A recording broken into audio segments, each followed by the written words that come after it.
Time to focus has been the theme of the month. And today we are going to be talking about distractions. Yep, we're going to talk about it because we need to talk about it. So, our lesson terms for this month. First term is focus.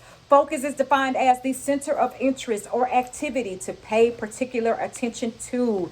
The next term, which is our highlight for this morning, is distractions. A thing that prevents someone from giving full attention to something or someone, and then attention is notice taken by us for something. All right. So we have focus, distractions, and attention as our lesson terms. Here is our memory verse, and I am going to read it for you. If you haven't written it down, then you need to do that right now. Our memory verse this morning is Hebrews chapter 12, verses 1 through 2. And I'm coming from the New Century Version, and it reads, "We are surrounded by a great cloud of people whose lives tell us what faith means. So let us run this race that is before us and never give up." Somebody needs to highlight that, underline it, write it big and bold, never give up. And then I want you to make sure you remember this part. We should remove from our lives anything that will get in the way and the sin that so easily holds us back. Let us look only to Jesus, the one who began our faith and who makes it perfect. I need you to make sure you write this now. Remove from our lives anything, that's any noun, any person, any place, anything, any idea, and all actions that will get in the way. All right, this is what we're going to be talking about today, this morning. What's getting in your way? What's getting in your way and getting you off focus? So my first question for you this morning, and I need you to ask yourself, where is your attention? I need you to ask yourself, where is my attention? What am I looking at? What is my main priority? What have my eyes been turned to? Where is my attention? When you were at school, where is your attention? When you're at home, where is your attention? When you're sitting in church, where is your attention? Where is your attention is the first question that I have for you this morning. And here is something that I need you to know that is very important. A life without focus will be filled with distractions. I'm going to say it again for the people in the back. A life without focus will be filled with distractions. If your life has no focus, if nowhere in your life has focus, it's going to be filled with distractions. You will never be able to accomplish the things you desire to accomplish if you keep them distractions in your life. So move them on out the way. Get out of here. All right. That's what we're going to be talking about this morning. So not only is where is your attention, but what's your attention and where is your attention? So here's the next one I need you to know. Problems, people, and places have a way of distracting us from focusing on God and our goals. I'll say it again and I'll slow it down this time. Problems, people, and places have a way of distracting us from our focusing on God and our goals. Yep, our problems. Stuff that happened at home when you first got out of the car, the argument that your mama had on the way to school, people, my friends can be a distraction. They can keep me off focus from God. My game, the people I'm talking to around me can be a distraction. Problems, people, and places. Places like what? The places that you're going could be a distraction. Things that are getting in the way from you being able to focus. They can become a distraction from God and from our goals. So that's why we got to move them distractions on out the way. Get on out of here. Hey, get them distractions out the way. Say, get on out of here. You know it couldn't be me if I ain't have a little rhyme for you in reason. So who, what, and where are your distractions? The first step to being able to remove your distractions is to identify your distractions. And how do you do that? You do that by determining who, what, and where are my distractions? Who? People. What? The game? My phone? My iPad? Roblox? What? Where? Where are my distractions? Or am I more distracted at home? Where are my distractions in the classroom? Is it because I sit by the window and I need to ask the teacher if I need to move from by the window? Is it because I sit by my friend and so when I go in Miss Mary class is where I'm really distracted because all my friends in there and we be clowning around, right? Or is it where? It's where your distractions. Is it in your book sack because your book sack hasn't been organized since 6th grade and you were 8th grade Or where are your distractions? Is it in what you're wearing? What's on your feet? I'm so distracted because I got on Yeezys. My fifth graders and fourth graders love to tell me they got the Yeezys on, or the latest Jordans. Is your footwear your distractions? Where are your distractions? You have to identify, figure out who, what, and where your distractions are if you want to remove them from being a distraction, a consistent distraction in your life. So you have to be big enough to identify your distractions, but be bold enough to, once you recognize them, to do something about them. So here is the truth about distractions, all right? Distractions come in all forms and from all directions, but the results are the same. No matter where the distraction is coming from, no matter who is coming from or what is coming from, the end results of a distraction are the same. The distractions take us off course. The distraction will always take us off course. It will get us off course from focusing on God. It will get us off course with our grades. It will get us off course in our goals. Think about it. Even if you play basketball and if your distraction comes and it's stopping you from being able to practice once you get home, it's going to take you off course from getting the number of shots you want to make and the defensive plays you want to make. It's going to get you distracted, people. So your distractions, they come in all forms. It can be talking. It can be subtle. It's my phone. It's the thing that I have all the time. It could be my friends. It could be people who passing and I'm not, and I'm getting distracted by who turning their paper in. But the results are the same. It's to take you off course.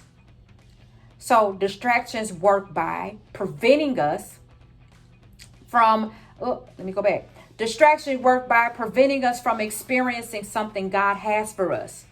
And distractions work by, it puts us in the wrong position. God can have a plan for us to excel and to do good and to have a great school year. But a distraction will prevent that. It can be God's plan, and it can even be your goal to have to be able to accomplish honor roll. That may have been a goal of yours, but your distraction prevented you from that. It put you in the wrong position. So instead of keeping the goal in mind and focusing on your grades, your distractions got in the way, and it put you in a position of, instead of passing with honor roll, you barely passing and may even be failing. Distractions will prevent you. That's their job, to get in the way and put you in the wrong position. Distractions will also speed you up or slow you down from your goal. The distraction is designed to take you off course. And I want you to be aware that even in second, third, and fourth grade, you can be distracted. You know how many kids I know I talked to that said, I was supposed to be on IXL, but I went to Pinterest. I was supposed to be on IXL, but I was trying to figure out what Young Boy song I was going to put in my headphones in order for me to do the IXL that was assigned to me. I was supposed to go do my homework, but then when I got off basketball practice and I knew that I should have went do my homework, I actually went to sleep, and I thought I was going to wake up and do my homework, but I got distracted by my cell phone, so I went and played the game instead. Speed you up, or it's going to slow you down. I wanted to do my homework so fast that I didn't make sure that all of my answers were correct because I've been so distracted by this game, and Fortnite has become so important that I'm just pressing submit and send when I really haven't finished my assignment. Speed you up or slow you down. Distractions are going to do what they're supposed to do, but it's up to you to make sure that you are doing what you're supposed to do. Distractions shouldn't rule your focus. You should rule your distractions. Oh, that sounds real good. Somebody need to write that down. Distractions should not rule your focus.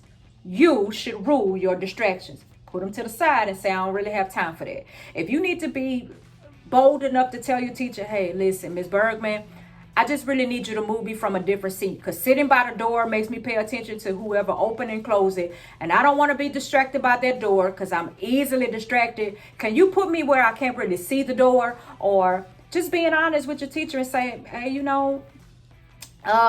Miss Mackey, I know you're not here. And even if you're not here, Miss Haynes been holding it down till you shout out for Miss Haynes. Miss Haynes, you've been holding it down. But in all honesty, I'm sitting by my friend. And every time I look at my friend, I'm playing in my desk. Can we turn my desk around, or can we move it? Because I'm ruling my distractions in this season. It's so important. Even when we get into classes and we start to talk about who like who and Who like what? It's a distraction. That's not important right now. My conversations are closed. Everything I want to focus on in Miss James' class is what she teaching, not who like who and giving the ladies Hosanna gossip. I'm focused. I'm ruling my distraction. I'm closing my mouth. We will talk about it at a later time. I'm ready to get my grades up, and I want to be able to focus on my goal. So distractions are designed. They will speed you up or slow you down from your goal. So how do we win when distractions are ever present? It's easy. It might not seem easy to you, but the clear answer is to get focused. The way you are sure to rule at a time where distractions are always around you is you got to get focused. You know how focused you have to be in order to pass every level of Fortnite? You know how focused you have to be in order to be sure that you ask your mama to cash app you money every time you run out to get some new skins on Fortnite? That same focus that you need on Fortnite, the same focus that you need to learn the TikTok dance, I need you to put that in your grades and your schoolwork. And just let's take that focus and let's shift it and bring that same focus and energy to be in the latest mess or the latest gossip or what's happening on TikTok or paying attention to, who can trail like it now and all this other kind of stuff. I need you to bring that same focus and attention to your grades and to your goals and where it matters. And most importantly, to God. So focus with what? You need to focus with your time and focus with your attention. Let's be honest. We spending too much time talking, not enough time doing. We spending too much time playing, not enough time working. We need more time and more attention put on our goals and God. So get focused about who you are in God. Get focused about where you're going in life and get focused about what you will do to get there. You can have God and you can have a goal. But if you don't know what steps you need to take to get to your goal, you will miss it. So don't tell me you want to do better in certain things and that's your goal, but you're not taking the necessary steps to get there. In order for you to get to the goal, you got to make sure you put your steps in line and your steps and your focus work together. So you got to have the goal in mind, but you also need to be sure that you have the steps and the focus to get to your goal. And there is nothing that you can do without God. So here are some examples of distractions in the Bible. Samson. Samson is found in Judges 13, chapter 13, 1 through 6. He had a destiny and he let his relationship distract him from his purpose. His identity was establishing God and his Nazirite vow. So here's the lesson we learned from Samson. Don't get distracted from who you really are. All right. If you're not really a student that gets into trouble, don't get distracted by trying to keep friendships and relationships with other people that you're finding yourself starting to get in trouble now. Another lesson we learned from Samson, relationships. Because I know y'all be low-key trying to have little relationships of who you like. I get it. Friendships, they can all be a source of distractions. So don't be afraid to disconnect them.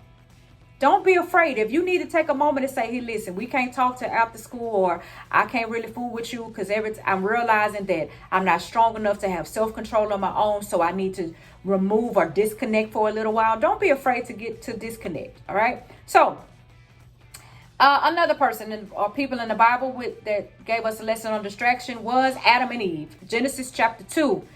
They were given the Garden of Eden by God. They were instructed to touch anything except the tree of knowledge of good and evil. They allowed the serpent to give them a false truth, and they disobeyed and dishonored God. Here is the lesson we learned from Adam and Eve. Dishonesty is always a distraction. You want to know why? Because once you're dishonest in one situation, you got to keep that story going all along the way in order to see it all the way through. And that's a big distraction. You got to keep up with the story that you're telling. It's a distraction. Don't let anyone tell you something that you know God didn't say. All right. Even when it comes to things in the Bible or things that you're learning about it in school, don't let anybody tell you something that you know isn't good. Don't let anybody tell you something that you know isn't right. Don't let anybody tell you something that you know isn't true. And you just got to trust God and chill. It's all going to work out in the end. Another story is Martha. Luke chapter 10, verse 38 through 42. Jesus came over for dinner. He went to Martha's house, and Mary and Martha were there. They're sisters. There were several people doing a number of different things. Martha got distracted by all of the business and wasn't paying attention to Jesus. Long story short, Jesus came over to Mary and Martha's house. Mary decided that she was going to sit at the foot of Jesus and just soak up being in Jesus' presence. Martha decided she was going to clean up and cook and do all this stuff. Martha got mad at Mary and then had the nerve to tell Jesus. And he was like, listen, your attention and focus should have been on me anyway. I'm at your house. Jesus here. What else you need? Don't worry about all that stuff. Attention and focus on me. So here is the lesson that we learned from Martha. Don't lose sight of time with God. I know that you are young, but you are young enough to be able to look on YouTube and all of these worship songs that I teach you. You will be able to go back or even go in your Google Classroom when you need to and spend some time with God.